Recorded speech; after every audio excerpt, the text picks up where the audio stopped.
এবার আরও এক মানসম্মত স্ট্রাইকার পেতে যাচ্ছে আর্জেন্টিনা। 22 বছর বয়সী জোয়াকিন পানিচিলির উপর এবার নজর ফুটবল ভক্তদের। গত মৌসুমে 20 গোল করা এই আর্জেন্টাইন শীঘ্রই আসতে পারেন আর্জেন্টিনার জাতীয় দলে। কে এই পানিচিলি, তাকে নিয়ে বিস্তারিত থাকছে প্রতিবেদনে। একদিকে আছেন হুলিয়ান আলভারেজ, অন্যদিকে আছেন লাউতারো মার্টিনেজ। নাম্বার 9-এ অন্য অনেক দেশের চেয়ে গিয়ে আর্জেন্টিনা দল। আলভারেজ ও মার্টিনেজ দুজনই ক্লাবে দলের প্রধান অ্যাটাকার।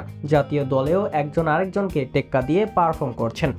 কোপা আমেরিকাতে যদি লাউতারো ভালো করেন, অপরদিকে বিশ্বকাপে ভালো করেন হুলিয়ান আলভারেজ, অর্থাৎ দুইজনই ছন্দ ধরে রেখে পারফর্ম করে যাচ্ছেন সমান তালে।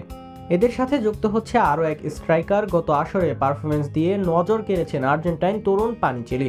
22 বছর বয়সী এই স্ট্রাইকার গত মৌসুমে আর্জেন্টাইন ক্লাব ছেড়ে যান স্পেনের দ্বিতীয় বিভাগ লিগের ক্লাব মিরান্ডাসে। একটা সময় স্পেনের তৃতীয় বিভাগ লিগ খেলা মিরান্ডাসকে লা লিগায় প্রায় নিয়েই আসেন পানিচিলি। লা লিগায় যাওয়ার লড়াইয়ে 75 পয়েন্টও পায় তার ক্লাব মিরান্ডাস, কিন্তু প্লে অফের ফাইনালে তারা হেরে যায় রিয়াল ওভিয়েদোর কাছে। এমনকি এই ওভিয়েদোর বিপক্ষেও শুরুতে গোল করে দলকে এগিয়ে নিয়ে যায় পানিচিলি। সেই লিড ধরে রাখতে পারলে ক্লাবকে নিয়ে ইতিহাস রচনা করাই হতো তার।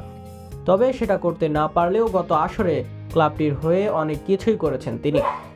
গত আসরে লা লিগা 2-তে পানিচিলি করেন 20 গোল, আর যার মাধ্যমে হন আসরের সর্বোচ্চ গোলদাতা। এছাড়া তার ক্লাবের দ্বিতীয় সর্বোচ্চ রেটিংধারী খেলোয়াড় হন তিনি।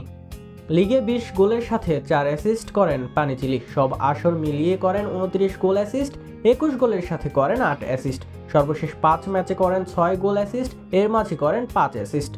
অর্থাৎ গোলের সাথে অ্যাসিস্টেও দারুণ তিনি। এর মাঝে গত আসরে করেন 114 শট, অন টার্গেট রাখেন 47 শট, এর মাঝেই করেন 20 গোল। অর্থাৎ গোল কনভার্সনেও দারুণ তিনি। গত আসরে জয় করে 350 ডুয়েলস, 218 বার জয় করে এরিয়াল ডুয়েলস। অর্থাৎ তাকে মার্ক করা কষ্টসাধ্য যে কোনো ডিফেন্ডারের জন্য।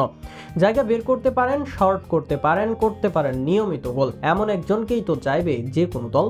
তার পারফরমেন্সে মুগ্ধ হয়ে এবার তাকে দলে ফেরায় ফ্রান্সের প্রথম বিভাগের ক্লাব স্টারবাগ। আর্জেন্টিনার দলে দুইজন স্ট্রাইকার থাকলেও আলভারেজকে নানা পজিশনের জন্য বিবেচনা করেন কোচ স্কালোনি। অপরদিকে তৃতীয় স্ট্রাইকার হিসেবে এর আগে কুয়েরা, কাস্তেলেনাসরা সুযোগ পেয়েছেন। এবার সেই তালিকায় আসতে বেশি দেরি হওয়ার কথা না পানিচিলির।